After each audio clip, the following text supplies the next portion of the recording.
Welcome back, everyone, to the Deep Dive. We're doing something a bit different today. Yeah, shifting gears a little. Instead of the usual stack of research papers, we're diving into, well, the architecture of a really powerful sermon. It's from Dr. Bobby Allen, his style, and the sermon's called Put God First. Oh, that's a fantastic one for this kind of exploration. A sermon like Dr. Allen's, it's structured, it's purposeful, it's basically an outline for living, packed with wisdom. Exactly, and our mission here is to really unpack it for you. We want to pull out the core arguments, see where the scripture fits in, and, highlight those practical application points. Sort of give you the Cliff's Notes, but with the depth. Understand the foundational message of divine alignment he's getting at. Yeah, distill it down. So you don't just hear what he said, but really get why it's relevant, like right now in your day-to-day life. And knowing Dr. Allen, he doesn't waste time getting to the heart of it. He anchors the entire thing right from the start. Matthew 6.33, right? That's the verse. That's the one. It's the thesis statement, really. But seek ye first the kingdom of God and his righteousness, and all these things shall be added unto you. Boom, sets the stage. And it immediately introduces this core idea. He talks about this divine order. Right, that there's a way things are supposed to work, spiritually speaking, but we often get it backward. His opening observation is so spot on, I think. The problem isn't that we're lazy or not trying. It's that we're chasing things in the wrong order. We're human. We see the tangible stuff first, so that's what we go after. Like success before surrender. Or prioritizing the money before you even figure out the mission. Or seeking comfort when maybe you're actually being called to something, well, uncomfortable. It's the classic human condition, getting the cart before the horse. So what's the absolute key distinction he makes right at the beginning? The thing that makes you go, aha. It's his clarification about priorities versus positioning. That's crucial. He says putting God first isn't just about rearranging your to-do list. Because priorities shift all the time, don't they? A work deadline pops up, someone gets sick. Exactly. Priorities are flexible, circumstantial. We treat God like another item on the list. Okay, slot him in between the gym and grocery shopping. But Dr. Allen reframes it completely. He says it's about positioning. Where is God positioned in the fundamental structure of your life? Positioning. Okay, so what does that mean practically? It means recognizing God as the absolute center, the source. It means your life, your plans, your calendar, they don't start with you. They start with his will, and everything else flows from that. So it's not about fitting God into your life plan. No, it's about fitting your life plan into his. Get the positioning right, he argues, and the priorities naturally fall into place. That's a powerful shift. Designing your life around the divine, not just, finding a space for it. It demands yielding control, doesn't it? Which Right. leads straight into his first big section, the demand for first place. And he grounds this immediately. Exodus 20.3. Yeah. Thou shalt have no other gods before me. He presents this not as like a helpful tip, but as a fundamental requirement of the relationship, non-negotiable. And those other gods today aren't always obvious idols, are they? No, rarely. More often it's our career, our reputation, our relentless chase for security, or maybe even just the approval we get online. Those become the things that really dictate our choices. Which brings up his point about first fruits versus leftovers. I find this really challenging. It is challenging. The idea is that giving God the first moments of your day, your first thoughts, your first income, that's the deepest way to honor his sovereignty. It shows trust. Because our instinct is scarcity, right? Hold on to the first bit, make sure we're okay, and then give from what's left over. Exactly. But giving the first says, I trust you with the rest. It's a declaration that he is the provider, that he's enough. It's an act of faith over fear. And this is where Dr. Allen gets really practical. He doesn't just leave it as a concept. He gives concrete steps. Right. 3 specific moments, 3 choices you make daily. Let's tick them off. First, the first moments of your morning, give those to him. Before the phone, before the news. Second, the first decision of the day, consult him first. Before you just jump into your own plans. And third, the first portion of your income. Acknowledge him with that first part. These aren't random. They're strategic. The morning sets the tone right. Start with anxiety or emails, and you're already on defense. Start with God, you align with peace. And consulting him first. That prevents just asking him to bless the decision you've already made in your head. Precisely. It's about seeking his wisdom before the pressure mounts.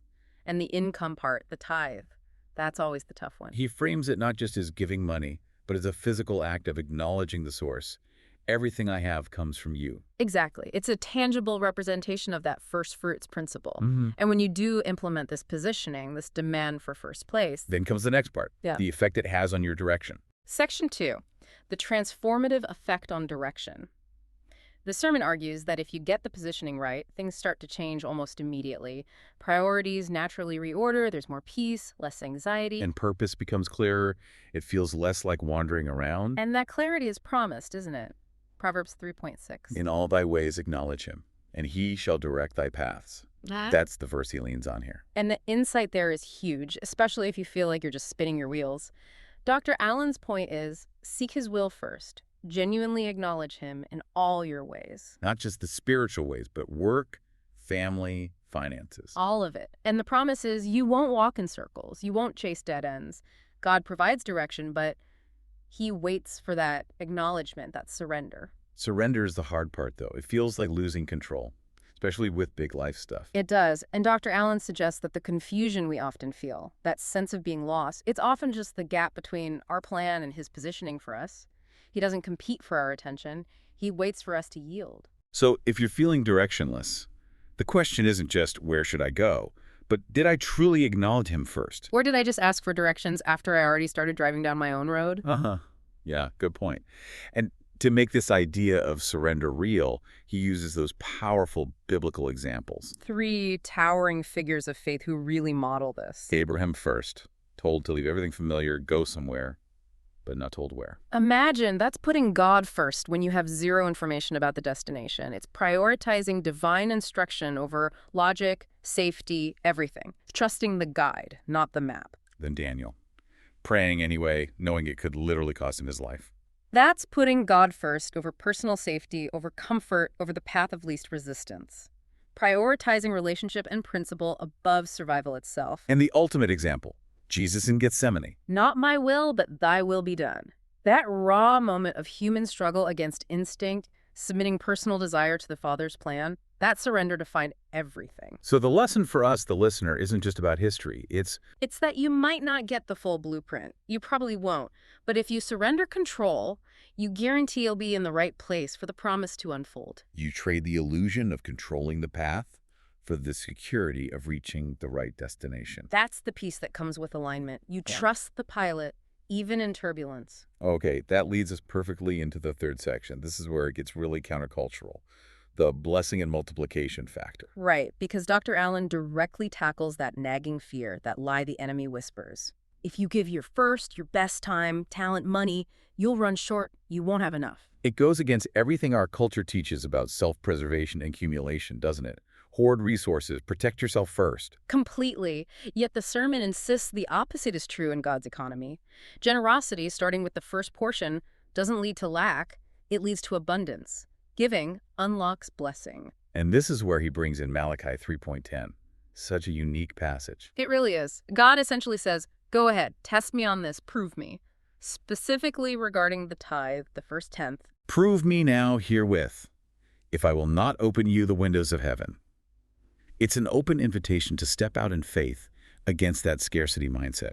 It's a divine challenge. Trust me with the first part and see if I don't bless the rest. The core idea is multiplication. Honoring God first doesn't just replace what you gave, it blesses and multiplies what remains. It's like spiritual physics. Respect the source, and the flow increases. And he gets specific about where this multiplication shows up. 3 key areas. Yes. First, the most direct one, finances. Honoring him first triggers provision. That's the Malachi promise in action. Okay, that's straightforward. But then he moves into relationships. Into the family. Putting God first there, he argues, invites unity. When everyone isn't just chasing their own agenda, but aligning around him. That brings harmony instead of friction. That makes sense. Less pulling in different directions. And finally, the third area is faith itself. When you put God first consistently, he releases a kind of favor that, as Dr. Allen describes it, you just can't explain logically. Like doors opening, right timing, unexpected connections. Exactly. Unmerited supernatural assistance. Divine alignment bringing divine appointments. Wow. Okay, so we've got the demand for first place, the resulting direction, and this promise of multiplication and blessing. How does he wrap it all up? What's the final takeaway? He ends with a really crucial and honestly quite freeing distinction. It brings a sigh of relief, I think. What's that? He emphasizes that putting God first is ultimately about pursuit, not perfection. Oh, that's important because we all mess up, right? We have days where we definitely don't put him first. Absolutely. It's not about never failing. It's about the constant daily decision to recenter, to realign. When you drift, you intentionally steer back. It's a directional commitment. So it's less about a perfect track record and more about the orientation of your heart and life, making him the core operating system, not just an app you open in emergencies. Well put. And that daily commitment, he says, boils down to 3 final surrenders. We have to consciously place God before our own plans, Okay, that's the direction piece again. before our own preferences. Ouch.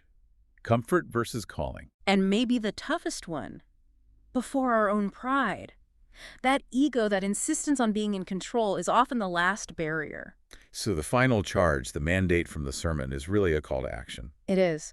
Realign your life. Put God back where he belongs, at the top, in the center, overseeing everything. Because the promise holds true. Matthew 6.33 again. That's the guarantee. Seek him first, get the positioning right, and all these other things, the provision, the peace, the purpose, they will be added. They fall into their proper place. Which leaves us with a pretty profound thought to chew on, doesn't it? Stemming from his closing prayer, really. Yeah. If everything is supposed to flow from God as the source, according to this divine order, what would it actually look like day to day for you, the listener, to live so that everything you are, everything you have, every plan you make, not only starts with him, but is consciously, intentionally directed back to him at the end? The end of the thought, the end of the project, the end of the day. Wow. That full circle alignment, having everything begin and end with the divine source, that pursuit, that's the life Dr. Allen is calling us towards.